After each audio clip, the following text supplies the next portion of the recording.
Hello friends, कैसे हैं आप लोग। आज की वीडियो क्लास 10th के स्टूडेंट्स के लिए है और क्लास 10th के स्टूडेंट्स को मैं एक्सप्लेन करूंगी कि अभी जो हमारा टर्म 1 होने वाला है ये नवंबर दिसंबर 21 में, और इसमें आपके टर्म 1 जो 90 मार्क्स का एमसीक्यू एग्जामिनेशन है उसका क्या क्या सिलेबस है in detail and exercise wise, in fact question wise मैं आपको एक्सप्लेन करके बताऊंगी कि कौन कौन सी एक्सरसाइज आने वाली हैं और आपको कौन कौन सी एक्सरसाइजेस को नहीं करना है। तो बहुत सारी एक्सरसाइजेस कट भी हुई हैं हमारी, तो देखते हैं। सो फ्रेंड्स, प्लीज़ आप अपनी बुक निकाल लीजिए क्लास 10th मैथ्स की, और मैं आपको टिक लगवाने वाली हूँ कि कौन कौन सा आपका टर्म 1 में जो नवंबर दिसंबर में होने वाला है, टर्म 1 90 मार्क्स का पेपर आपका, उसमें कौन कौन से चैप्टर्स आपके आएंगे, कौन कौन सी एक्सरसाइजेस आएंगे और कौन कौन से क्वेश्चंस आएंगे। तो प्लीज़ आप टिक लगा लीजिए। जो चैप्टर 1 है नंबर सिस्टम, आपका फर्स्ट यूनिट है जो 6 मार्क्स का आने वाला है, और 6 मार्क्स में आपका चैप्टर 1 आएगा। और बहुत इंपॉर्टेंट बात है, जो सबसे डिफिकल्ट लगता है आप लोगों को यूक्लिड डिवीजन लामा, वो नहीं आएगा हमारे सिलेबस में। दिस इज कंप्लीटली डिलीटेड, ये नहीं आने वाला है। एक्सरसाइज 1 नहीं आएगी, सो प्लीज़ आप इसको कट कर लीजिए। ये एक्सरसाइज 1 हमारे सिलेबस में से कट हो गई है, एक्सरसाइज 1 नहीं आएगी। यूक्लिड डिवीजन लामा उन्होंने मेंशन नहीं किया है। आने क्या वाला है, फंडामेंटल थ्योरम ऑफ अर्थमेटिक्स आने वाला है। Fundamental theorem of arithmetics, yes you can tick it, और ये पक्का से आएगा।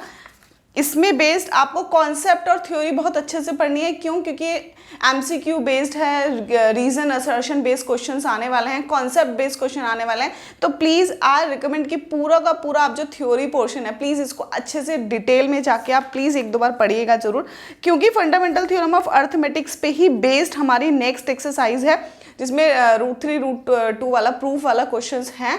तो ये भी एक्सरसाइज हमारी आएगी। क्यों? क्योंकि यू कैन सी दैट कि इस वाले एक्सरसाइज में भी हमारा जो है ये फंडामेंटल थ्योरम ऑफ अर्थमेटिक्स पे ही बेस्ड है। तो प्लीज़ आप इसको फोकस करके ज़रूर पढ़ लीजिएगा। तो 1.2 आएगी, 1.3 भी आने वाली है एंड 1.4 भी आने वाली है। तो फर्स्ट वाला जो हमारा फर्स्ट चैप्टर है, please note it down, please tick it, कि फर्स्ट जो हमारा 6 मार्क का नंबर सिस्टम है, रियल नंबर्स चैप्टर जिसमें आता है, उसमें एक्सरसाइज 1.2, 1.3 एंड 1.4 आएगी। इसके बाद हम अपनी सेकेंड यूनिट की तरफ बात करते हैं, and the second unit is the algebra, and in the algebra we have 2 chapters, the chapter number 2 and the chapter number 3। तो 1, 2, 3 तीनों चैप्टर आ रहे हैं। पहले मैं चैप्टर वाइज आपको बता देती हूँ, फिर हम डिटेल में जाने वाले हैं। तो चैप्टर 1 भी आ रहा है, चैप्टर 2 भी आ रहा है, चैप्टर 3 भी आ रहा है, ठीक है ना। तो 1, 2, 3 की बात करते हैं, फिर हम नेक्स्ट यूनिट की तरफ बढ़ेंगे। तो first unit I already told you कि फर्स्ट यूनिट में हमारा रियल नंबर्स आ रहा है टर्म 1 के बोर्ड एग्जाम में, जो हमारा नवंबर दिसंबर में होगा, और उसके अंदर 1.2, 1.3 एंड 1.4 आ रही है आपकी, ठीक है ना। फिर पॉलिनॉमियल्स की बात करते हैं, एंड इन द पॉलिनॉमियल्स ये हमारा टोटल यूनिट जो है दोनों चैप्टर्स की मिला के, दिस विल कम 10 मार्क्स। तो 10 मार्क्स आर वेरी इंपॉर्टेंट, क्योंकि टोटल जो मार्क्स ही हैं वो 50 मार्क्स हैं। 50 मार्क्स में भी 10 मार्क्स आपके इंटरनल असेसमेंट के, तो 40 मार्क्स में से अगर 10 मार्क्स का ही आ रहा means 25% syllabus only from the chapter 2 and the chapter 3। तो प्लीज आप इसको फोकस करके पढ़ेगा। ये चैप्टर 2 एंड चैप्टर 3 दोनों मिलके आपके कितने 10 मार्क्स के हैं। 10 मार्क्स आपको देखने में 10 मार्क्स लग रहे हैं, बट एक्चुअली जो एग्जाम होगा उसका 25% सिलेबस, 25% जो है वेटेज वो चैप्टर 2 एंड 3 की ही है। तो इस तरह से हमको कैलकुलेटिव होकर सोचना पड़ेगा। एंड इन द चैप्टर 2 हमारा आने वाला है zeros of the polynomial relation between the coefficients and the zeros. तो एक्सरसाइज 1.2 क्योंकि जीरोज के बारे में एक्सप्लेन किया है, तो yes it will come, and exercise 1.2 भी आएगी। तो एक्सरसाइज 1.3 जो आपकी 2.3 नहीं आने वाले। क्यों? क्योंकि इसमें आपका डिवीजन एल्गोरिथम है, तो ये नहीं आएगा आपका डिवीजन एल्गोरिथम। सिर्फ और सिर्फ आपकी एक्सरसाइज 2.1 एंड 2.2 आने वाले। क्यों? क्योंकि रिलेशन एंड इसी में ही है। फिर आता है एक्सरसाइज चैप्टर 3। बेसिकली चैप्टर 3 आप बहुत ज़्यादा करना, क्योंकि चैप्टर 2 का सिलेबस बहुत कम है और चैप्टर 3 का सिलेबस ज़्यादा है। तो 25% में भी आई थिंक सो कि अगर आने वाला है तो 15% इटसेल्फ, सिर्फ और सिर्फ होल एग्जाम का 15% इटसेल्फ सिर्फ और सिर्फ आपका ये चैप्टर 3 ही आएगा। तो चैप्टर 3 को आपको बहुत ध्यान से करना है, बहुत अच्छे से करना है। ये काफ़ी बड़ा चैप्टर है, और इसमें से डेफिनेटली आपके अगर आपका मतलब 15 to 20% इसी चैप्टर में से आएगा। तो इसमें आपका फर्स्ट ये सारी एक्सरसाइजेज आने वाली हैं, क्योंकि ग्राफिकल रिप्रेजेंटेशन और आपके जो टाइप ऑफ होते हैं कि पैरेलल होगी या फिर कोइंसिडेंट होगी या फिर ये सारा आने वाला है। सब्स्टिट्यूशन मेथड भी आएगा, एलिमिनेशन मेथड भी आएगा, मीन्स 3.1 से लेकर 3.4 तक सब कुछ ही आने वाला है। सिर्फ और सिर्फ क्या नहीं आ रहा है, क्रॉस मल्टीप्लिकेशन मेथड नहीं आ रहा है। क्यों नहीं आ रहा है क्रॉस मल्टीप्लिकेशन? लास्ट ईयर भी नहीं था, तो उन्होंने इस साल भी इसे डिलीट किया हुआ है। फोकस करके देखना है, क्रॉस मल्टीप्लिकेशन मेथड नहीं आ रहा है, मीन्स ऐसा बिल्कुल भी नहीं है कि आपको ये पूरी एक्सरसाइज नहीं करनी। मैंने बोला था आपको कि मैं चैप्टर वाइज, क्वेश्चन वाइज आपको सारा एक्सप्लेन करने वाली हूँ। 3.5 भी आप कर लेना, आई रिकमेंड कि आप कर लेना। क्यों कर लेना? क्योंकि आप इसके क्वेश्चंस सब्स्टिट्यूशन और एलिमिनेशन से भी कर सकते हो। इसके जो ये इक्वेशंस हैं, इसके जो क्वेश्चंस दिए हैं, ये क्वेश्चंस के बेस पे कुछ पूछ सकते हैं वो हमसे, इसके बेस पे कुछ पूछ सकते हैं। आप किसी भी एक्सरसाइज के क्वेश्चंस को दूसरे मेथड से भी प्रैक्टिस कर सकते हो ना। तो क्रॉस मल्टीप्लिकेशन मेथड को हटाया है, एक्सरसाइज आप मान के चल लेना और आप दूसरे किसी मेथड से लाइक एलिमिनेशन या फिर सब्स्टिट्यूशन से इसको प्रैक्टिस कर लेना। मैं अभी के भी बता देती हूँ, ये वाला क्वेश्चन जो है 4th पार्ट जो, दिस इज वेरी इंपॉर्टेंट। इस पे बेस पे कुछ भी छोटा मोटा, ऐसा नहीं है कि एमसीक्यू पेपर है तो ये बड़े बड़े क्वेश्चंस आएंगे नहीं। आपको क्या करना है, इक्वेशन ही फॉर्म करने के लिए दे सकते हैं या फिर केस स्टडी वाले क्वेश्चंस भी हैं। तो पूरा एक क्वेश्चन दे देंगे और 4-5 उसी में से छोटे छोटे बना लेंगे।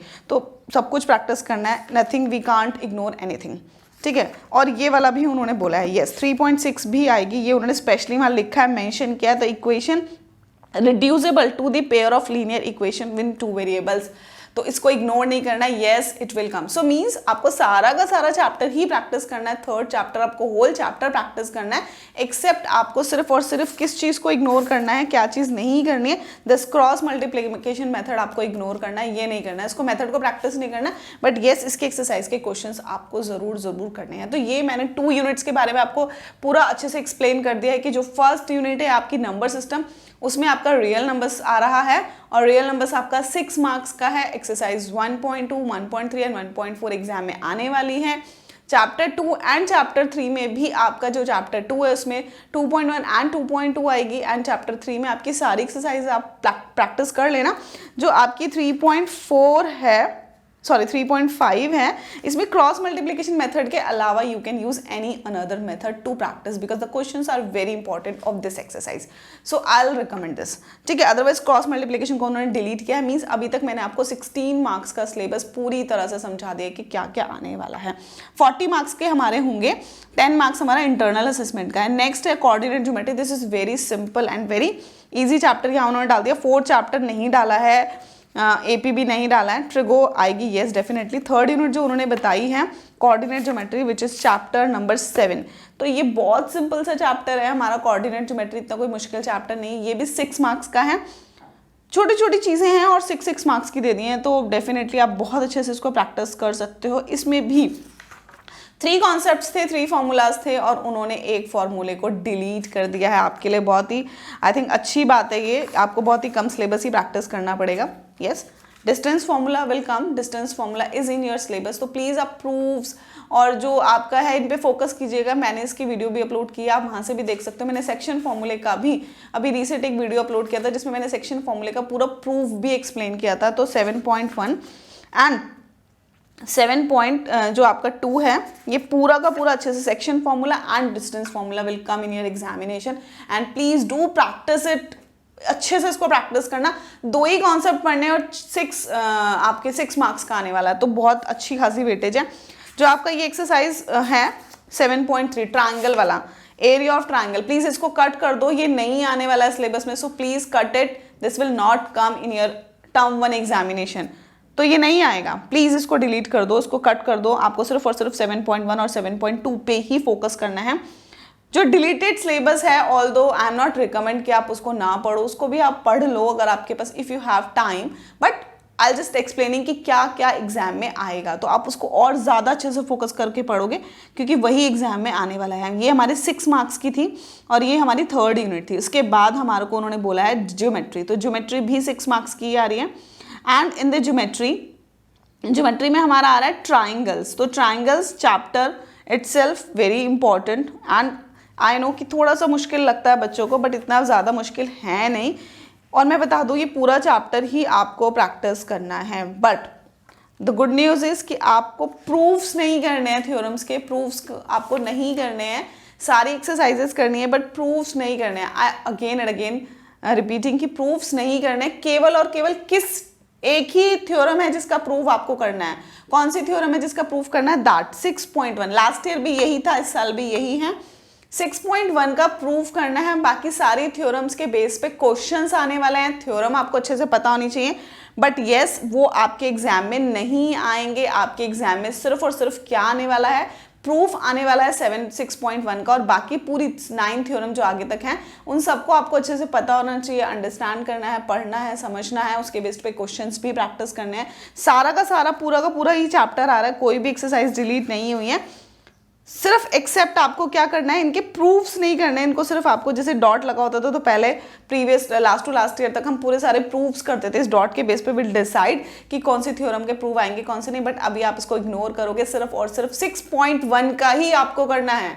प्लीज आप इसको note it down please. 6 marks का था ये हमारी, और ये हमारी कौन सी यूनिट थी? That is our 4th unit जो मैंने एक्सप्लेन किया। The first is the number system, second is the algebra. 10 marks का है, 2 चैप्टर्स हैं, सेकेंड एंड थर्ड चैप्टर है। 7th चैप्टर कोऑर्डिनेट ज्योमेट्री आपका 3rd यूनिट है, एंड वो भी 6 मार्क्स का था। नेक्स्ट आपका ज्योमेट्री है, ज्योमेट्री भी अगेन 6 मार्क्स का है। इसके बाद आता है ट्रिग्नोमेट्री। ट्रिग्नोमेट्री के नाम से बच्चे बहुत डरते हैं ना, लेकिन डरने की बिल्कुल भी जरूरत नहीं है। क्यों? क्योंकि इतना ईजी चैप्टर है, and I will make a separate video according to the MCQ base और स्मॉल क्वेश्चंस पे कॉन्सेप्ट बेस में एक वीडियो बनाऊंगी ट्रिग्नोमेट्री की, तो प्लीज़ आप उसको देखिएगा तो आपको बहुत अच्छे से क्लियर हो जाएगा। And in this chapter yes first वाला जो इसमें रेशियोज एक्सप्लेन किए हैं वो आएगा। सेकंड एक्सरसाइज आपकी आएगी, क्यों? क्योंकि इसमें भी, और इसमें एक बहुत अच्छे से उन्होंने बताई एक बात कि जो इसका सेकेंड एक्सरसाइज है ना, इसकी जो ये 30, 60 और 45 इनके ना प्रूफ भी करने हैं आपको। प्लीज़ आप इसके प्रूफ्स भी प्रैक्टिस कर लेना। व्हाट आई एम सेइंग कि आप ये जो आपको दे रखा है ना रेशियो ऑफ 45 डिग्री 30, 60 इसका उन्होंने लिखा है वहाँ पे, आपको इसको प्रूफ्स भी करने हैं आपको इसके। तो इसके प्रूफ्स करने 0 और 90 के प्रूफ्स नहीं करने, बट वैल्यूज लर्न होनी चाहिए सबकी। मैंने एक ईजी मेथड बताया था कि कैसे हम टेबल बना सकते हो, तो this is very important. Second exercise भी करनी, थर्ड एक्सरसाइज नहीं करनी है, प्लीज़ कट कर देना इसको।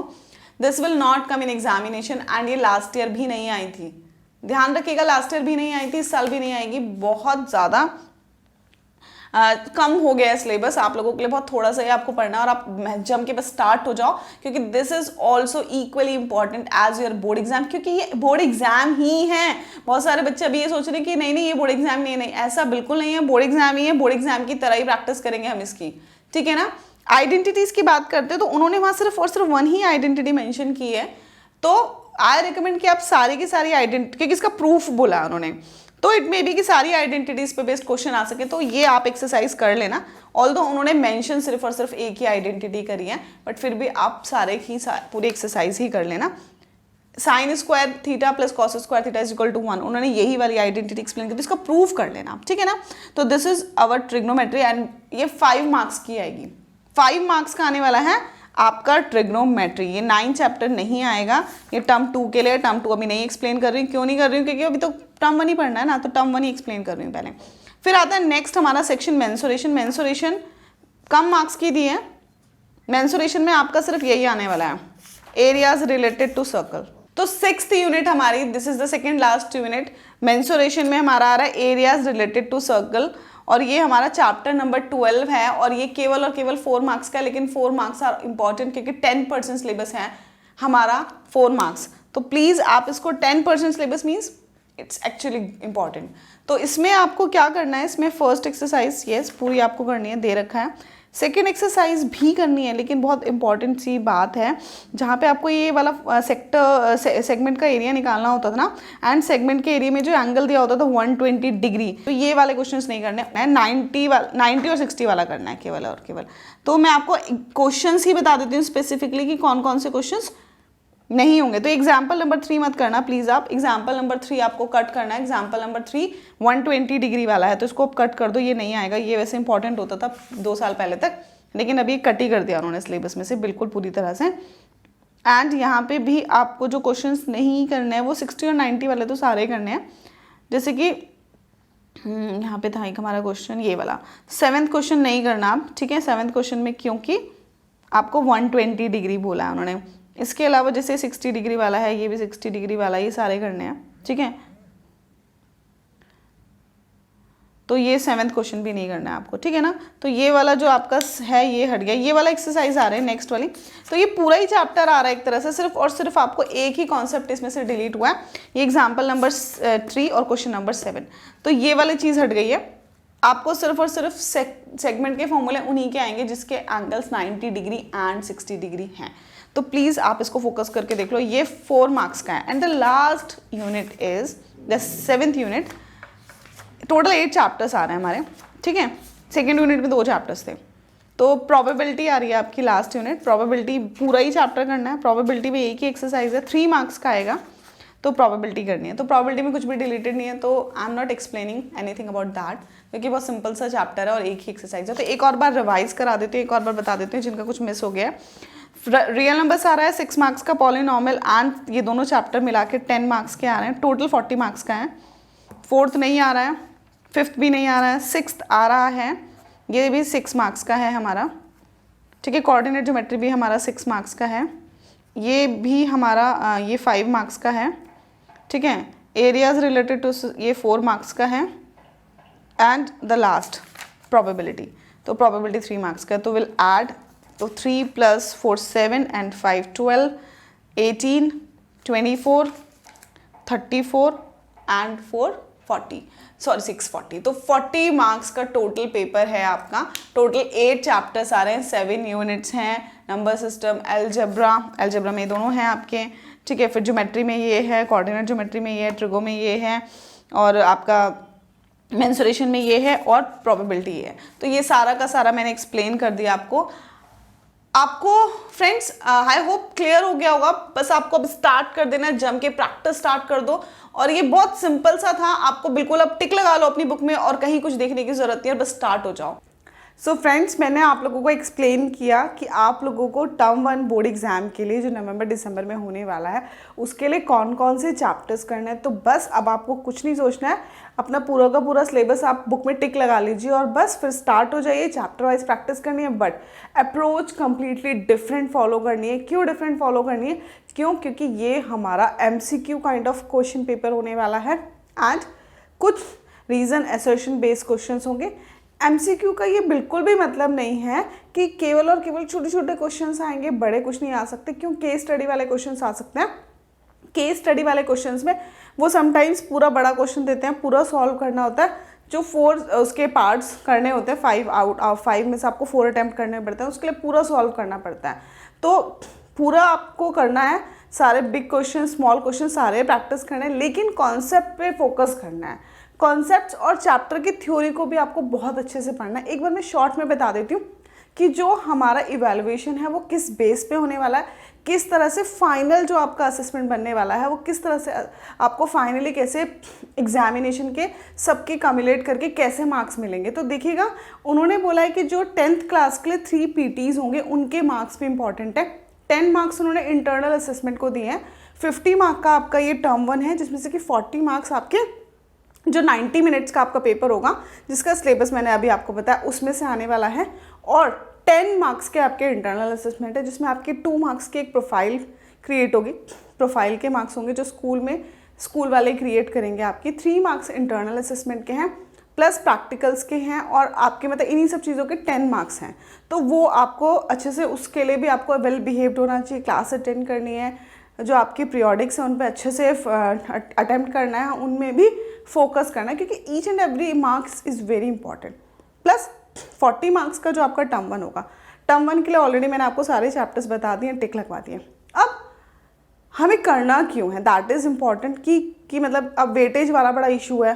कुछ बच्चे सोच रहे हैं कि टर्म 1 की तो वेटेज ज़्यादा नहीं है या फिर टर्म 2 की वेटेज ज़्यादा है। तो ऐसा बिल्कुल नहीं है कि टर्म 1 की वेटेज ज़्यादा है या टर्म 2, कुछ भी डिसाइडेड नहीं है। उन्होंने क्या, आपको सिर्फ एक चीज़ दिमाग में रख लो आप, कि जो भी ऑफलाइन होगा उसी की वेटेज ज़्यादा होगी। मतलब कहने का मतलब ये है, let us suppose situation, Covid की सिचुएशन बेटर हो जाती है नवंबर दिसंबर में, जो होपफुली हो भी जाएगी, और आपके एग्ज़ाम जो MCQ पेपर है, which is also OMR sheet मिलेगी, पूरा प्रॉपर वैसे ही होने वाला है, और वो एग्जामिनेशन सेंटर्स में, स्कूल्स में होते हैं। तो दैट इट मीन्स ऑफलाइन होंगे आपके, आप अपने घर पे नहीं करोगे, आप एग्जामिनेशन सेंटर पे जा सकते हो। तो वो ऑफलाइन है, तो उसको वेटेज उसकी वेटेज ज़्यादा है। अगर लेट अस सपोज आपका फाइनल्स में भी सिचुएशन बेटर होती है, जो आपका 2 आवर्स का पेपर है जिसमें शॉर्ट लॉन्ग सारे क्वेश्चन पेपर्स आएंगे, तो वहाँ पे भी अगर ऑफलाइन, दोनों ऑफलाइन है तो दोनों को इक्वल वेटेज मिलने वाली है। ठीक है। अब लेट अस सपोज आपका कोविड का सिचुएशन बेटर नहीं होता और हमारा जो मोड ऑफ एग्जामिनेशन है वो ऑनलाइन ही रखते हैं, आप अपने घर से एग्ज़ाम देते हो, टर्म 1 में भी और टर्म 2 में भी दोनों आपके ऑनलाइन ही करने पड़ रहे हैं, नहीं जा पा रहे हैं, situation is not better. I think so ऐसा नहीं होना चाहिए। वी ऑल होप्स कि सिचुएशन बेटर हो जाए, तो भी दोनों का इक्वल वेटेज होगा, दोनों ऑफलाइन तो भी इक्वल वेटेज, दोनों ऑनलाइन तो भी इक्वल वेटेज। एंड एक और बात है, उन्होंने टर्म 2 के लिए बोला है कि अगर सिचुएशन बेटर नहीं होती है, वो भी 90 मिनट्स का MCQ ही हो जाएगा आपका, तो उसका भी वो चेंज कर सकते हैं, बट डिपेंड करेगा सिचुएशन पे। ठीक है। अब अगर एक ऑफलाइन होता है दूसरा ऑनलाइन होता है, एक ऑफलाइन दूसरा ऑनलाइन, तो जो ऑफलाइन है उसका वो वेटेज बढ़ा देंगे और ऑनलाइन वाले का वेटेज घटा देंगे। तो वी डोंट नो कि टर्म 2 में क्या सिचुएशन होगी, वहाँ ऑनलाइन होगा या फिर ऑफलाइन होगा। तो अभी टर्म 1 हमारे हाथ में है, हम उसके लिए इक्वल बिल्कुल फोकस करके प्रैक्टिस करेंगे जैसा हम अपने फाइनल बोर्ड एग्जामिनेशन के लिए करते थे।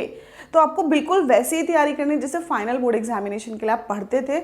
आप दिसंबर जनवरी से पढ़ना स्टार्ट करते थे क्योंकि मार्च में एग्जाम होता था, यहाँ नवंबर दिसंबर में एग्जाम है, जुलाई ऑलमोस्ट जा चुका है, you have August September and October, you have 3 months left. So जम के आपको तैयारी स्टार्ट कर देनी चाहिए और आपको बस आज से अपना पूरा टाइम टेबल आप क्रिएट करो। बहुत ज़्यादा सिलेबस नहीं है, सिलेबस बहुत शॉर्ट हो गया है, तो बस आपको चैप्टर वाइज आप बिल्कुल एकदम लग जाओ तैयारी में बढ़िया से। और मैं भी अपलोड करूँगी आप लोगों के लिए केस स्टडी वाले questions, short questions, MCQ questions, मैं सारे क्वेश्चंस आप लोगों के लिए ट्राई करूँगी कि ईच एंड एवरी चैप्टर के अपलोड करें, तो वो भी प्लीज़ आप वीडियोज़ देखिएगा, उससे भी डेफिनेटली आपको बहुत हेल्प मिलने वाली है। तो होपफुली आपका क्लियर हो गए वो सारे डाउट्स एग्जाम को लेके, टर्म 1 को लेके और उसके सिलेबस को लेके। होपफुली हमने सारा सिलेबस क्लियर कर दिया होगा। मैं नेक्स्ट वीडियो में साइंस के लिए भी अपलोड करने वाली हूँ कि सिलेबस में क्या क्या आ रहा है। तो फ्रेंड्स आज की वीडियो इतना ही करते हैं, होपफुली क्लियर हो गया होगा। तो प्लीज़ आप अच्छे से मेहनत कीजिए, खूब अच्छे मार्क्स लाने हैं सारे बच्चों को, और all the best for your board exam. I think आपको क्लियर हुआ होगा, और इफ़ आपको क्लियर हो गया है सब कुछ तो please like share and subscribe my videos और अपने फ्रेंड्स के साथ शेयर कीजिए जिससे उनके भी डाउट्स क्लियर हो सकें। तो तब तक के लिए बाय बाय।